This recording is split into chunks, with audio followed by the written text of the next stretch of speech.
Shalom Bapak Ibu Saudara sekalian dimanapun Anda berada. Inilah hari yang penuh dengan sukacita yang dinantikan oleh umat Tuhan di seluruh dunia, bahwa kita boleh kembali mengingat Allah yang telah melawat umatnya melalui peristiwa Natal. Bapak Ibu Saudara, walaupun di dalam masa-masa sulit saat ini kita merayakan Natal dengan cara yang sangat sederhana, tetapi tidak ada satupun persoalan yang terlalu besar sehingga menutupi akan perbuatan Allah yang ajaib, yang besar bagi kita. Ia telah memelihara kita sehingga kita boleh memasuki akhir daripada tahun ini, tahun 2020 yang penuh dengan pergumulan. Baiklah saudara, saya mengajak kita semua untuk memberikan pujian, hormat, kemuliaan hanya bagi Dia, sebab Dia besar.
Kita boleh beribadah karena kita percaya bahwa pertolongan kita adalah dari Tuhan yang menjadikan langit dan bumi, yang kasih setianya tetap untuk selama-lamanya. Kiranya kasih karunia dan damai sejahtera dari Allah Bapa kita dan dari Tuhan Yesus Kristus menyertai saudara hari ini sampai selamanya. Amin. Saudara, dengan tetap berdiri, kita mau bersama dengan umat Tuhan di seluruh dunia datang berhimpun untuk menyembah Tuhan kita. tidak ada yang dapat membatasi kita untuk kita bersukacita menyambut kelahirannya. Marilah kita berhimpun menyembah Dia.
Kita berdoa saudara. Tuhan Bapa dalam surga, kami mengucap syukur ya Bapa. Hari ini dengan hati yang penuh dengan ucapan syukur, hati kami meluap dengan sukacita karena di dalam keterbatasan kami, tetaplah kami boleh datang berhimpun dari mana-mana tempat untuk sujud menyembah kepada Tuhan. Bapa, ketika kami datang menyembah kepadamu, di dalam nama-Mu Tuhan Yesus Kristus, maka Engkau hadir di tengah-tengah kami. Lawatlah kami ya Bapa, berikanlah penghiburan kepada orang-orang yang sedang bersusah hati. Mereka yang berduka, Tuhan berikan sukacita yang baru. Mereka yang telah letih lesu, Tuhan memberikan dorongan. Dan Engkau memberikan semangat yang baru, pengharapan yang baru di dalam Tuhan. Biarlah ya Bapa, dengan umat-Mu dimanapun kami berada, kami boleh tetap bersyukur akan kebaikan Tuhan. Hadirlah di tengah-tengah kami Bapa. Kami berdoa dan mengucap syukur hanya di dalam nama Tuhan kami Yesus Kristus. Amin. Saudara dipersilakan duduk kembali. Pada waktu itu, para gembala sedang menjaga kawanan ternaknya. Tiba-tiba berdirilah di tengah-tengah mereka seorang malaikat Tuhan. Dan kemuliaan Tuhan bersinar. Dan mereka sangat ketakutan. Malaikat itu berkata kepada mereka, "Jangan takut, sesungguhnya aku memberitakan kepadamu kesukaan besar bagi segala bangsa. Hari ini telah lahir bagimu Juru Selamat, yaitu Yesus Tuhan di kota Daud. Dan inilah tandanya bahwa engkau akan menemui seorang bayi yang terbungkus dengan lapin dan terbaring di dalam palungan. Dan tiba-tiba tampaklah sejumlah besar bala tentara sorga yang memuji Allah, katanya, kemuliaan bagi Allah di tempat yang maha tinggi, damai sejahtera di bumi di antara manusia yang berkenan kepadanya." Kita akan menyambut kelahiran Tuhan kita. Marilah saudara dan saya datang, sujud menyembah kepadanya, melihat bayi kecil di dalam palungan.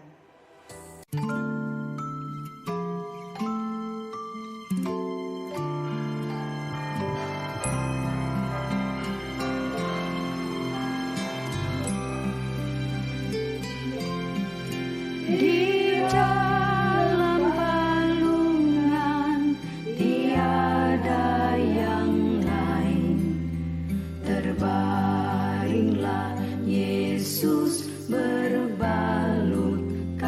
kain, bintangnya di langit bersinar terang, dan Yesus tertidur lelap dan tenang.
saudara sekalian, walaupun kita merayakan Natal pada tahun ini begitu sederhana, tetapi ini adalah satu momen yang menjadi sejarah di dalam kehidupan kita. Kita dapat menceritakan kepada generasi berikutnya bagaimana Allah telah memelihara kita sepanjang tahun ini dan kita boleh tetap bersuka cita merayakan Natal. Situasi ini tidak menghalangi kita untuk tetap melayani Tuhan. Ibu-ibu yang tergabung di dalam Persekutuan Wanita GKI Philadelphia akan mempersembahkan sebuah pujian sebagai tanda syukur kami akan kasih Allah yang telah lahir di dalam dunia ini. Gloria in excelsis Deo.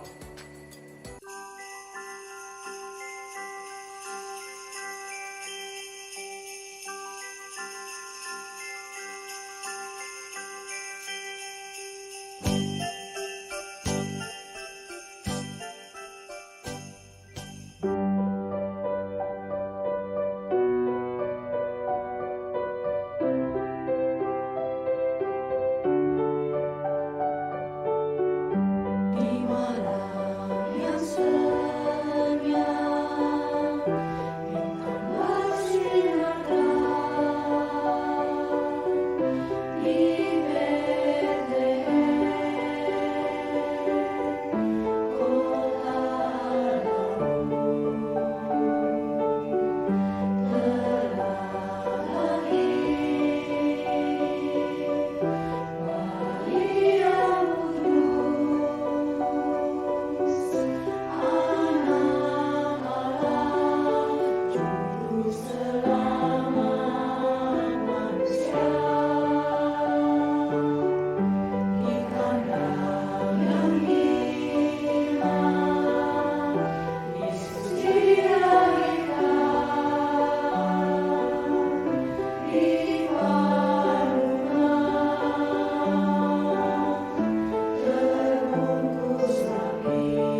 Jemaat sekalian, peringatan Natal tidak hanya diisi oleh tari-tarian, oleh puji-pujian yang indah, oleh berbagai acara.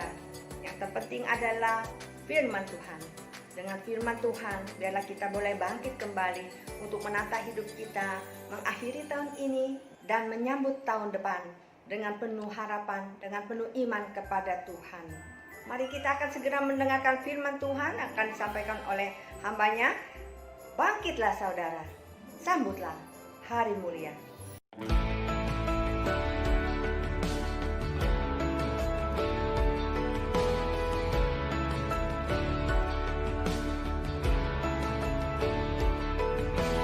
Hai, bangkitlah, sambut hari mulia, mengenang saat kelahirannya. Pujilah Dia yang Maha Pengasih, yang dilahirkan darah Maria. Saat itu malak pun memuji, memberitakan warta yang suka.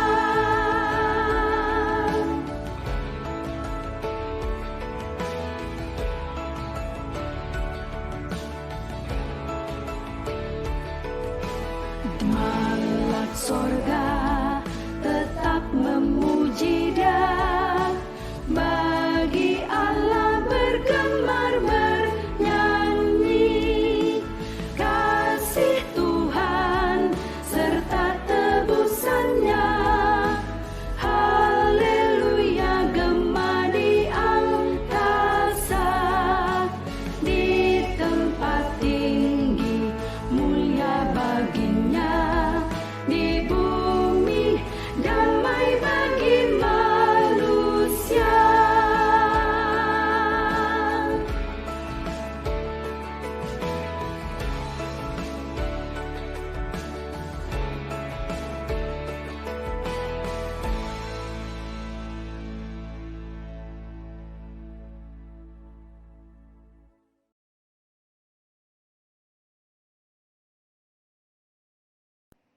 Shalom saudara sekalian, bersyukur ini adalah hari Natal. Kiranya sukacita Natal turun menaungi kita sekalian. Mari kita berdoa. Terima kasih Bapa untuk hari Natal ini.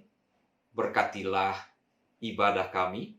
Biarlah damai sejahtera dari Tuhan turun menaungi semua orang di antara kami ya Bapa. Kami akan membaca firman-Mu, merenungkan bersama-sama. Di dalam Kristus Tuhan kami berdoa. Amin. Lukas pasal 2 ayat 8 hingga 20 demikian firman Tuhan. Di daerah itu ada gembala-gembala yang tinggal di padang menjaga kawanan ternak mereka pada waktu malam. Tiba-tiba berdirilah seorang malaikat Tuhan di dekat mereka, dan kemuliaan Tuhan bersinar meliputi mereka, dan mereka sangat ketakutan. Lalu kata malaikat itu kepada mereka, "Jangan takut, sebab sesungguhnya aku memberitakan kepadamu kesukaan besar untuk seluruh bangsa. Hari ini telah lahir bagimu juru selamat, yaitu Kristus Tuhan di kota Daud. Dan inilah tandanya bagimu. Kamu akan menjumpai seorang bayi dibungkus dengan lampin dan terbaring di dalam palungan. Dan tiba-tiba tampaklah bersama-sama dengan malaikat itu sejumlah besar bala tentara sorga yang memuji Allah. Katanya, kemuliaan bagi Allah di tempat yang maha tinggi, dan damai sejahtera di bumi di antara manusia yang berkenan kepadanya." Saudara sekalian, dari antara 2,3 miliar umat Kristen dan Katolik, mayoritas di antaranya merayakan Natal. Tetapi ada sekelompok kecil masyarakat yang juga mengklaim dirinya Kristen, tidak merayakan Natal, termasuk kelompok Saksi Yehova. Mengapa mereka tidak merayakan Natal? Ada 3 alasan yang mereka kemukakan. Yang pertama, mereka katakan bahwa di dalam Alkitab tidak ada perintah untuk merayakan hari Natal. Mereka katakan bahwa Yesus hanya memerintahkan pengikutnya untuk merayakan hari kematiannya. Argumentasi yang sama mereka katakan bahwa di dalam Alkitab, tokoh-tokoh Alkitab tidak merayakan hari kelahiran, hanya orang-orang yang jahat, yang dikatakan merayakan hari kelahirannya di dalam Alkitab. Di antaranya adalah Firaun dan Raja Herodes. Nah, karena tokoh-tokoh Alkitab tidak merayakan hari kelahirannya, maka seharusnya orang Kristen tidak merayakan hari kelahiran, dan karena itu juga tidak perlu merayakan hari Natal. Alasan kedua bagi mereka adalah tidak mungkin Natal dirayakan di bulan Desember, sebab itu adalah musim dingin. Mereka mengklaim adalah mustahil Yesus lahir di tanggal 25 Desember, karena waktu itu Yudea berada dalam kondisi musim dingin, musim salju. Dan tidak mungkin Natal jatuh pada bulan Desember akhir. Alasan ketiga mengapa mereka tidak merayakan Natal adalah karena Natal mempunyai sejarah, yaitu bahwa itu semua adalah hari raya yang diadopsi dari perayaan agama-agama pagan sebelum lahirnya kekristenan. Betulkah apa yang dituduhkan itu? Dan mengapa kita tetap merayakan Natal di tanggal 25 Desember? Sekarang mari kita tinjau berbagai keberatan yang dikemukakan tadi. Saudara sekalian, memang betul Alkitab tidak memerintahkan umat Kristen untuk merayakan hari Natal. Tapi jangan lupa saudara, kitab yang sama juga tidak melarang kita untuk merayakan Natal. Dalam konteks ini ada satu hal yang harus kita sadari, yaitu bahwa apa yang ada dalam Alkitab belum tentu harus kita laksanakan. Dan sebaliknya, apa yang tidak ada dalam Alkitab itu tidak berarti bahwa tidak boleh kita laksanakan. Di sini dibutuhkan adalah pemahaman yang komprehensif tentang kebenaran firman Tuhan, tentang teologi Kristen secara keseluruhan. Di sini juga dibutuhkan hikmat yang mendalam. Kita harus tahu apa itu konteks dan sebagainya. Itu sebabnya seorang penafsir Alkitab mesti mempunyai latar belakang pemahaman teologi yang baik dan memahami prinsip-prinsip dasar menafsirkan Alkitab. Jadi Alkitab tidak boleh ditafsirkan dengan seenak perut kita. Benar, saudara sekalian, di dalam Alkitab ada begitu banyak catatan yang sekarang tidak kita lakukan lagi. Di antaranya sunat. Mengapa orang Kristen tidak sunat? Kita tahu bahwa Perjanjian Baru tidak lagi menuntut kita melakukan sunat secara lahiriah, tetapi sunat secara batiniah. Di dalam surat Korintus pun dikatakan wanita-wanita pergi ke rumah ibadah mesti pakai kerudung. Nah, sekarang persoalannya mengapa sebagian besar orang-orang Kristen, wanita dalam hal ini, ketika pergi ke gereja tidak menggunakan kerudung? Apakah mereka melanggar firman itu? Sama sekali tidak, saudara sekalian. Apabila kita mengerti konteks ketika Paulus mengatakan bahwa wanita-wanita harus menggunakan kerudung. Satu-satu Tuhan Yesus menyampaikan sebuah nubuat tentang penderitaan yang akan dialami oleh anak-anak Tuhan. Kuat dugaan nubuat itu telah digenapi pada tahun 70. Nah, sebelum itu terjadi, Tuhan Yesus pernah berkata seperti ini. Berdoalah supaya waktu kamu melarikan diri itu, jangan jatuh pada musim dingin, dan jangan pada hari Sabat. Nah, itu saran Tuhan Yesus, agar orang-orang Kristen berdoa agar peristiwa pembantaian itu terjadi, tidak terjadi pada musim dingin, dan tidak terjadi di hari Sabat. Nah, bagi kita yang ada di sebelah timur, yang tidak ada salju, apakah saudara juga mendoakan seperti yang Yesus katakan? Tentu saja tidak, bukan? Nah, itu maksud saya, saudara. Jadi, apa yang ada di Alkitab, kita harus mengerti konteksnya, tidak berarti bahwa harus kita laksanakan di dalam hidup kita. Nah, sekarang sesuatu yang tidak ada dalam Alkitab, itu yang disebut dengan non-issue. Non-issue tidak berarti bahwa tidak boleh kita lakukan. Sejauh tidak bertentangan dengan prinsip-prinsip kebenaran firman Tuhan secara menyeluruh, itu tetap boleh kita lakukan. Vaksinasi misalnya. Apakah di Alkitab ada diatur tentang vaksinasi? Tidak ada. Lagi pula ketika kita berdoa orang Kristen terbiasa berdoa melipat tangan dan tutup mata, apakah saudara menemukan ada referensi ayat-ayat yang mengajarkan berdoa dengan cara seperti ini? Termasuk ketika kita mengucapkan pengakuan iman rasuli yang kita ucapkan dalam ibadah mingguan kita, itu pun tidak ada referensinya di dalam Alkitab. Tetapi kita lakukan itu karena itu sesuatu yang baik dan tidak bertentangan dengan kebenaran. Nah, dengan demikian, walaupun Alkitab tidak menyebutkan soal perayaan ulang tahun dan termasuk perayaan Natal dari Tuhan Yesus, itu tidak berarti bahwa kita tidak boleh merayakannya. Bantahan yang kedua tentang musim dingin di Bethlehem. Saudara patut tahu bahwa Bethlehem itu terletak di titik 31,41 lintang utara. Meskipun di musim dingin memang dingin, tetapi tidak seperti yang dipikirkan oleh orang-orang yang belum pernah ke sana, yang menduga Bethlehem itu seperti kutub utara, atau seperti Kanada, atau beberapa tempat yang lain yang memang dinginnya luar biasa, sehingga salju turun hingga sangat-sangat tebal. Tidak seperti itu, saudara sekalian. Apabila saudara pergi ke sana, saudara akan tahu bahwa di daerah itu masih banyak orang-orang Arab Badui yang tetap tinggal di luar ruangan. Mereka tidak mempunyai rumah. Sepanjang tahun mereka tinggal di tenda, itu sebabnya mereka disebut kelompok nomaden. Mereka tidak pergi ke hotel di bulan Desember, saudara sekalian. Dan pengalaman saya 4 kali pergi ke Bethlehem. Sejauh kita menggunakan baju yang cukup tebal, kita masih bisa keluar menikmati suasana di akhir Desember. Tidak akan membuat kita mati beku di sana, seperti yang dituduhkan oleh orang-orang.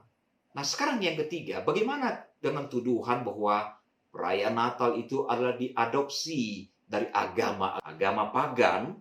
Apabila saudara membaca berbagai literatur, saudara akan menemukan memang ada banyak tuduhan yang berkata seperti itu, saudara. Apakah betul seperti itu adanya, saudara? Nah, sekarang saya akan menyampaikan beberapa contoh festival ataupun perayaan yang dikatakan sebagai perayaan yang kemudian diadopsi oleh umat Kristen. Yang pertama adalah perayaan Dewa Horus di Mesir. Klaim bahwa Dewa Horus lahir pada tanggal 25 Desember adalah berdasarkan buku yang ditulis oleh seorang bernama Gerald Massey. Gerald Massey adalah seorang yang sangat tertarik dengan Mesir kuno. Dia belajar otodidak dan dia menganggap dirinya sebagai ahli Mesir. Tetapi rupanya, saudara, apa yang dia katakan setelah diselidiki itu tidak mempunyai dasar yang cukup kuat. Bahkan kemudian dia dianggap sebagai ahli Mesir amatiran oleh orang-orang yang kemudian mendalami ilmu tentang Mesir kuno. David Lake misalnya setelah mempelajari kalender orang-orang Mesir kuno berkesimpulan bahwa Dewa Horus tidak mungkin lahir di tanggal 25 Desember, melainkan di pertengahan bulan Juli kalender internasional. Yang kedua adalah perayaan Saturnalia. Dan ini adalah penyembahan terhadap Dewa Saturnus, dewa yang sangat populer untuk kalangan masyarakat Romawi kuno. Nah, semula festival Saturnalia ini dimulai di abad ke-5 sebelum Masehi, 500 tahun sebelum kelahiran Yesus. Sebuah perayaan yang sederhana waktu itu. Nah, festival ini sebetulnya dirayakan pada pertengahan Desember, saudara sekalian. Tepat 1 hari setelah datangnya musim dingin. 1 hari saja, tapi kemudian menjadi berkembang, bisa 2 hari, 3 hari, bahkan 1 minggu.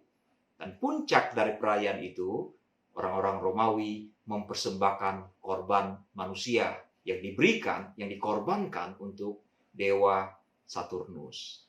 Dan puncak perayaan itu jatuh pada tanggal 22 ataupun 23 Desember. Pada hari itu di bumi utara, siang hari menjadi sangat pendek, paling pendek, sedangkan malam hari paling panjang. Itulah yang disebut dengan winter solstice. Dan pada hari itulah, orang Romawi akan mengorbankan manusia untuk Dewa Saturnus. Jadi saudara sekalian, perayaan ataupun festival Saturnalia mulai tanggal 17, berakhir di tanggal 22 ataupun 23 Desember. Nah, dari tanggalnya saja sudah tidak cocok sebetulnya. Kalau dituduh bahwa Natal diadopsi dari perayaan Saturnalia milik orang Romawi. Nah, sekarang perayaan yang ketiga yang dikatakan menjadi cikal bakal lahirnya perayaan Natal adalah perayaan ataupun festival Natalis Solis Invicti ataupun biasa disebut Sol Invictus. Ini juga disebut sebagai hari kelahiran Dewa Matahari yang tak terkalahkan atau hari matahari yang tak terkalahkan yang disebut dengan Dewa Matahari yang jatuh pada tanggal 25 Desember. Apakah perayaan Natal diadopsi dari perayaan ini karena sama-sama tanggal 25 Desember? Nah, pertama mari kita perhatikan sejarah dari perayaan ini, saudara sekalian. Adalah Aurelianus, kaisar Romawi yang bertata di tahun 270 hingga 275 Masehi yang memperkenalkan festival ini. Sol Invictus atau matahari yang tak terkalahkan itu dirayakan sejak tahun 274 Masehi di Roma. Jadi perayaan Dewa Matahari ini baru dimulai di abad ketiga Masehi. Nah, sebetulnya kultus ini adalah sebuah gerakan politik, saudara sekalian. Hal ini terbukti dari uang koin yang dicetak pada masa itu menunjukkan gambar Kaisar Aurelianus. Nah, Kaisar Aurelianus ini mengklaim dirinya sebagai Pontifex Solis atau Imam Agung Matahari. Jadi Kaisar Aurelianus inilah yang mendirikan festival ini atau kultus ini. Menurut prasasti Kaisar Licinius yang bertahta di Roma tahun 308 sampai 324 Masehi, perayaan ini dilakukan pada tanggal 19 Desember Masehi. Dan tanggal 25 Desember dijadikan sebagai perayaan festival ini adalah sejak pemerintahan Kaisar Julian. Kaisar ini pernah menjadi penganut Kristen, tapi kemudian kembali lagi kepada agama pagan orang-orang Romawi. Nah, dia inilah yang kemudian mengubah tanggal perayaan Sol Invictus ini ke tanggal 25 Desember. Jadi sebelum tahun 362 Masehi, tidak pernah festival ini dirayakan pada tanggal 25 Desember. Sedangkan menurut kronografi 354, ini adalah sebuah kalender kuno milik seorang Kristen berkebangsaan Romawi. Nah, di dalam kalender ini dikatakan tanggal 25 itu adalah perayaan Natus Christus in Bethlehem, Yudea, atau kelahiran Kristus di Bethlehem, Yudea. Dengan demikian kita dapat menyimpulkan bahwa justru Kaisar Julianlah yang menjadi murtad itu menggantikan perayaan itu ke tanggal 25 Desember.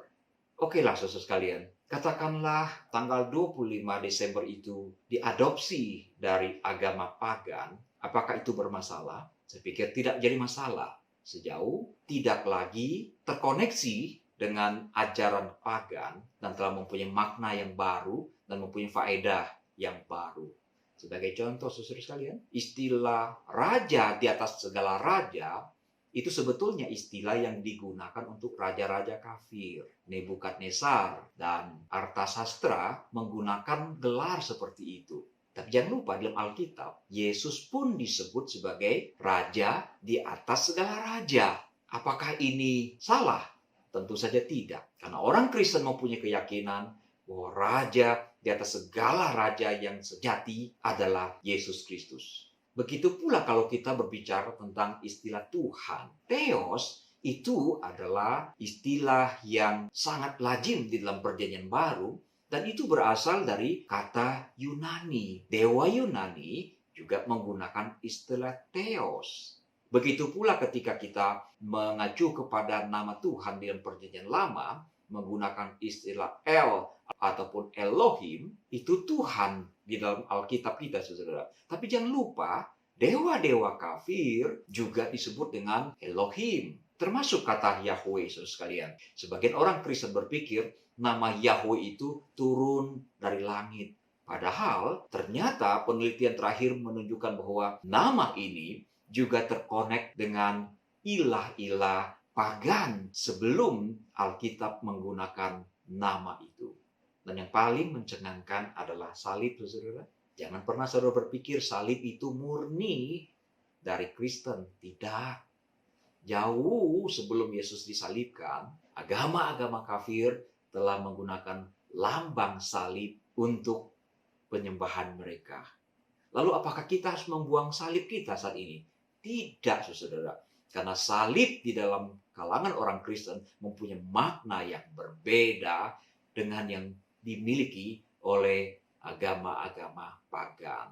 Jadi inti yang saya mau katakan adalah seandainya Natal itu diadopsi dari agama pagan, itu sebetulnya tidak ada masalah sejauh ritual itu tidak lagi terkonek secara langsung ataupun tidak langsung dengan penyembahan agama-agama pagan itu.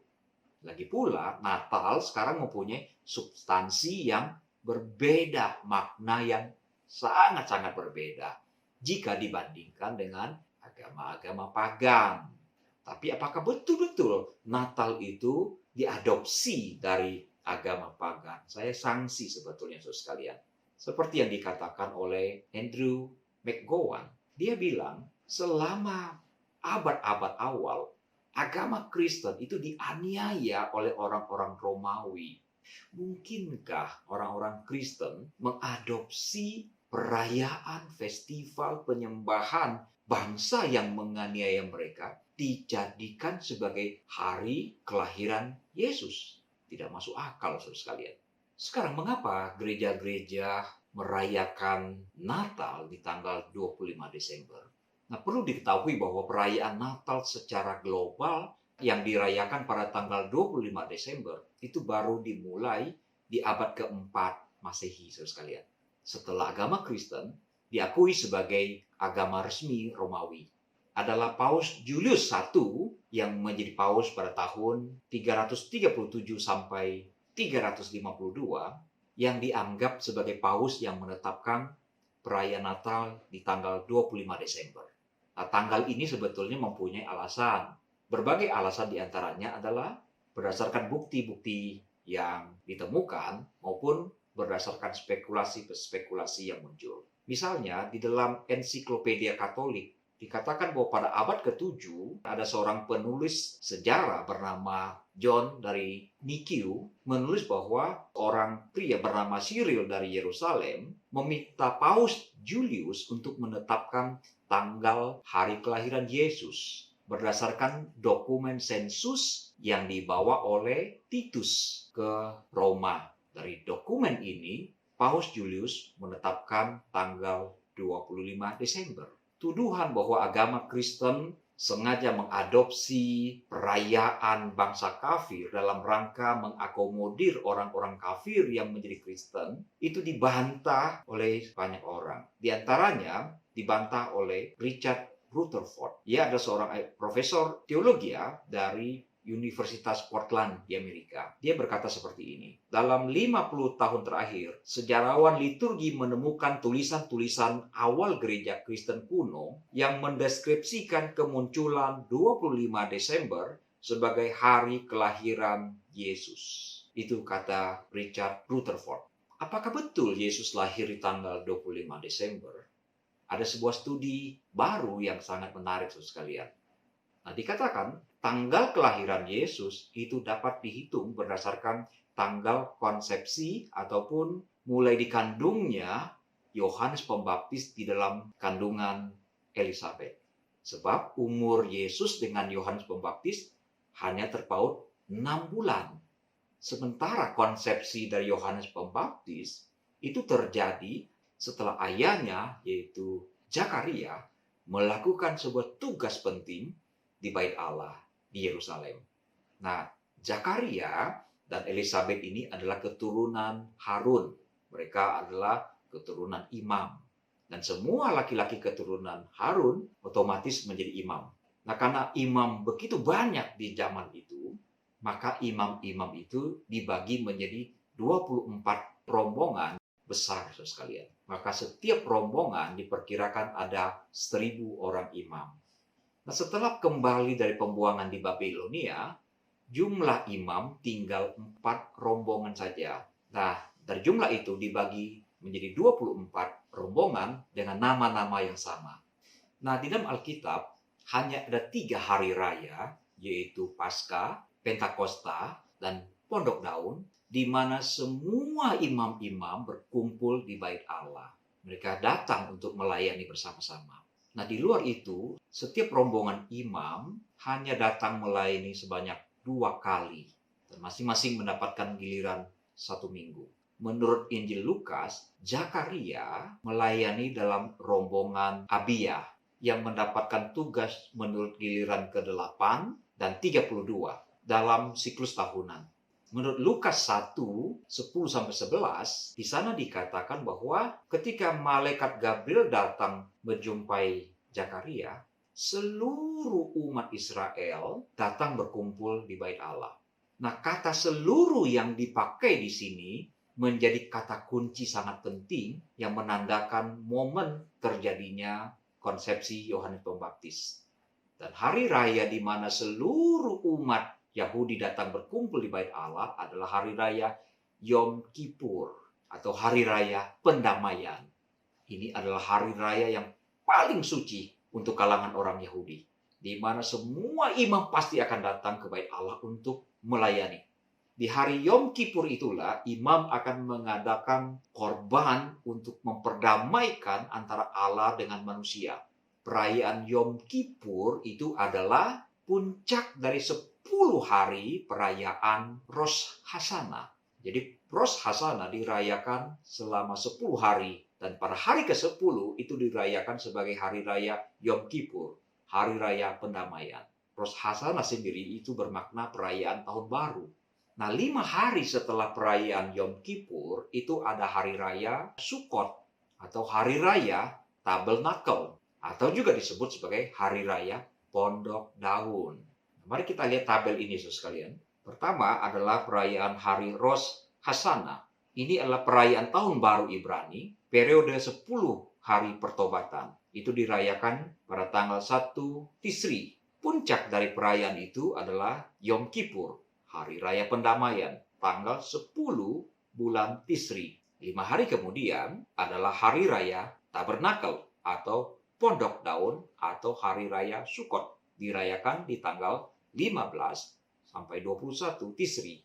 Nah, menurut kitab Imamat 16 ayat 34, hanya imam besar yang hanya setahun 1 kali yang boleh masuk ke ruang Maha Kudus untuk memberikan korban persembahan kepada Tuhan di hari Yom Kippur.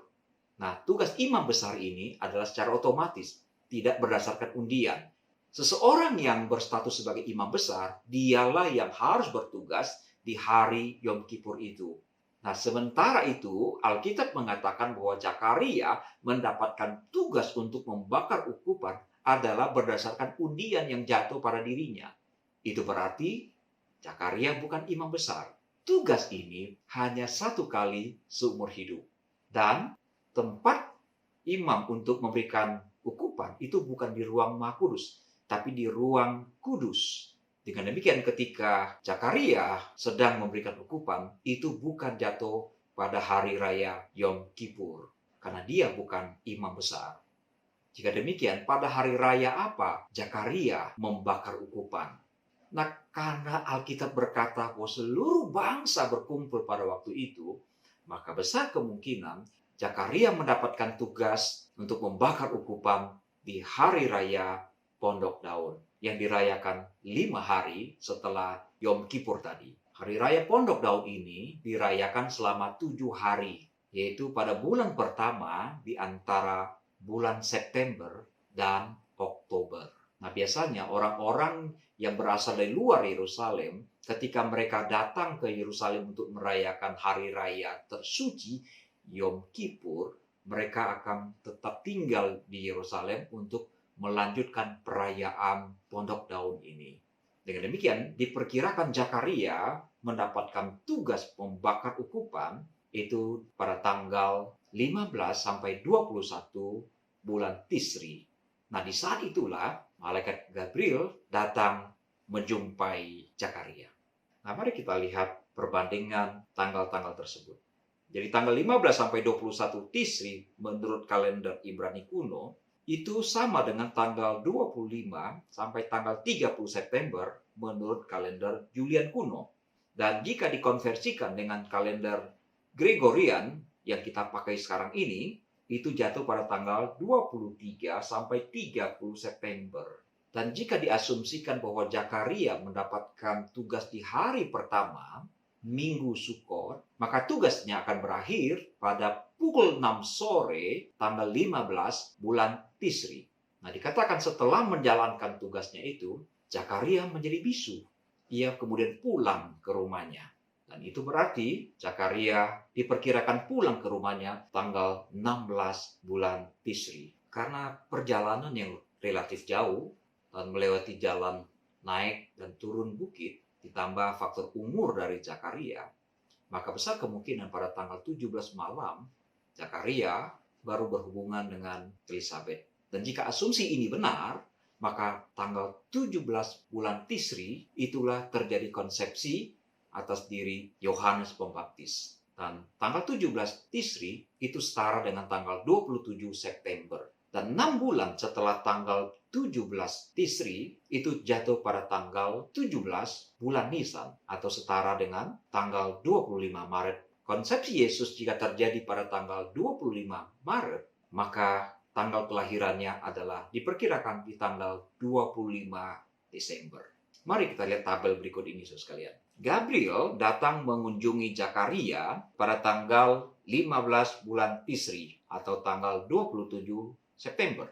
Maka diperkirakan Elizabeth akan mengandung pada tanggal 17 Tisri, yaitu pada tanggal 29 September. Nah, sekarang awal kehamilan dari Maria adalah 6 bulan setelah kehamilan Elizabeth. Itu berarti jatuh pada tanggal 17 bulan Nisan, setara dengan tanggal 25 Maret. Jadi dengan demikian, kelahiran Yesus 9 bulan setelah terjadi konsepsi, itu jatuh pada tanggal 25 bulan Tevet. Dan jika dikonversikan, itu jatuh pada tanggal 25 Desember.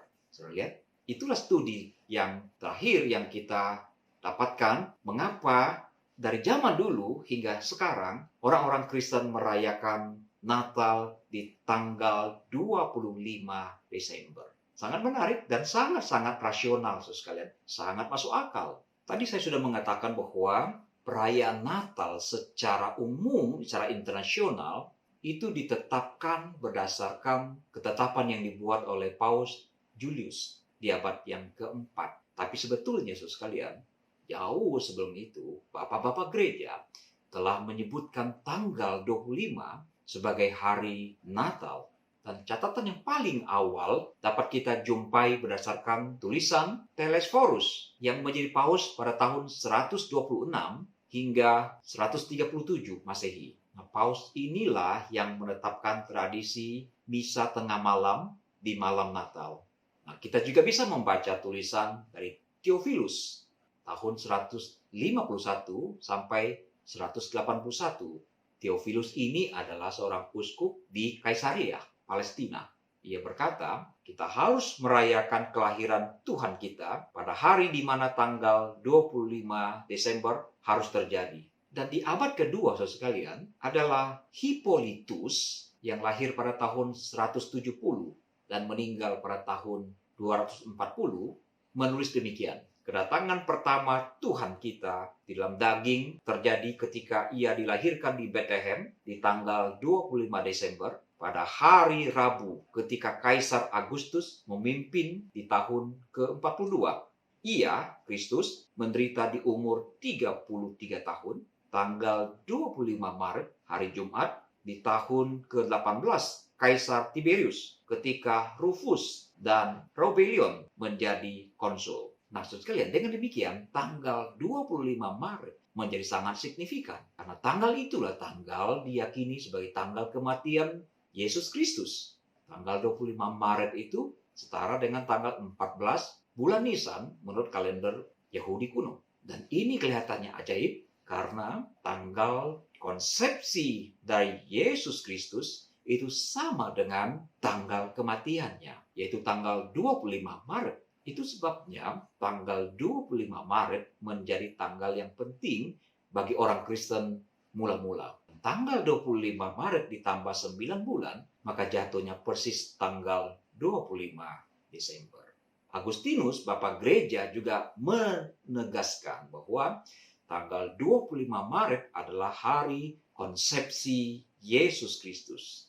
Dan tanggal 25 adalah hari kelahirannya. Agustinus berkata, sebab Kristus dipercaya telah dikandung di tanggal 25 Maret. Di hari yang sama ia menderita. Tetapi ia telah lahir menurut tradisi di tanggal 25 Desember. Berdasarkan keterangan Bapak-Bapak gereja ini, kita dapat kesimpulan bahwa tanggal 25 Desember yang dirayakan sebagai hari Natal itu telah ada jauh sebelum ditetapkan oleh Paus Julius. Nah, itulah sebabnya mengapa kita sampai hari ini merayakan kelahiran Yesus pada tanggal 25 Desember. Semoga Tuhan menolong kita sekalian. Di hari yang bahagia ini, kita semua mendapatkan berkat anugerah dan sukacita yang dari surga. Karena Kristus Tuhan telah mengambil rupa menjadi manusia, lahir di kandang yang hina, kemudian mati untuk menyelamatkan kita. Tuhan memberkati kita semua. Mari kita berdoa. Terima kasih Bapa untuk ayat firman Tuhan yang boleh kami baca, memberikan pengajaran bagi kami. Kami yakin Kristus telah benar-benar lahir ke dalam dunia ini untuk menjadi juru selamat bagi kami. Kristus, Tuhan, menjadi juru selamat bagi kami.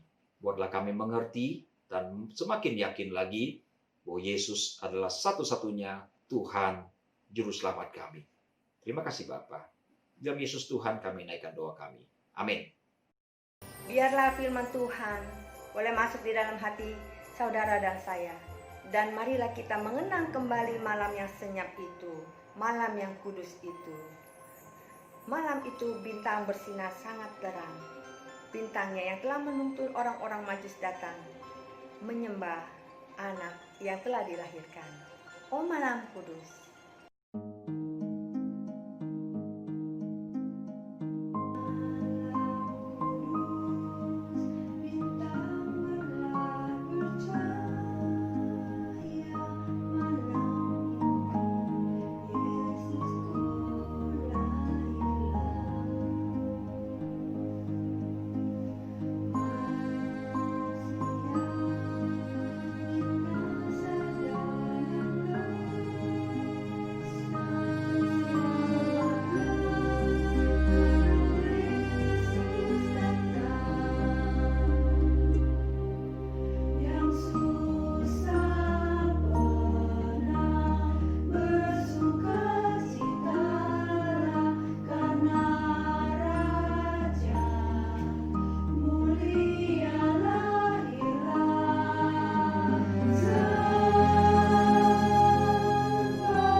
saudara-saudara yang dikasihi Tuhan, bukan hanya kaum wanita yang memberikan pelayanan berupa pujian, tetapi hari ini anak-anak kita dari Komisi Sekolah Minggu juga akan mempersembahkan pujian daripada anak-anak kita.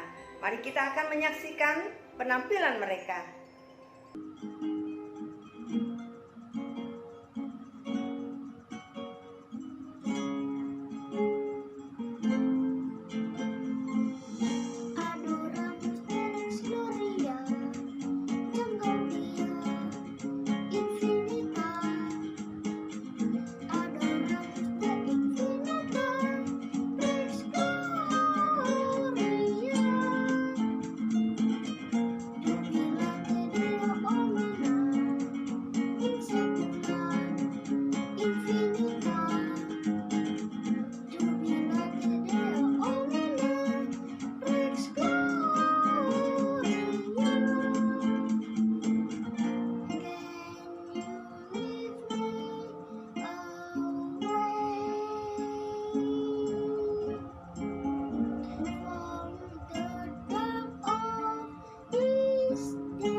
Biarlah segala pujian, hormat, dan kemuliaan dari persembahan anak-anak ini dan dari kita semua boleh berkenan di hati Tuhan. Sekarang marilah kita bangkit berdiri, kita akan mengakhiri ibadah kita pada hari ini. Saudara, doa berkat akan disampaikan oleh Pendeta Ji Mahoni.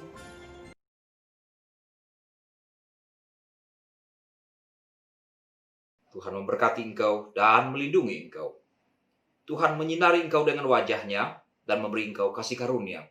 Tuhan menghadapkan wajah-Nya kepadamu dan memberi engkau damai sejahtera sekarang sampai selama-lamanya. Selamat Natal dan Tahun Baru saudara-saudara. Damai sejahtera yang Tuhan telah berikan pada kita, biarlah menetap di dalam hati kita. Merry Christmas and Happy New Year.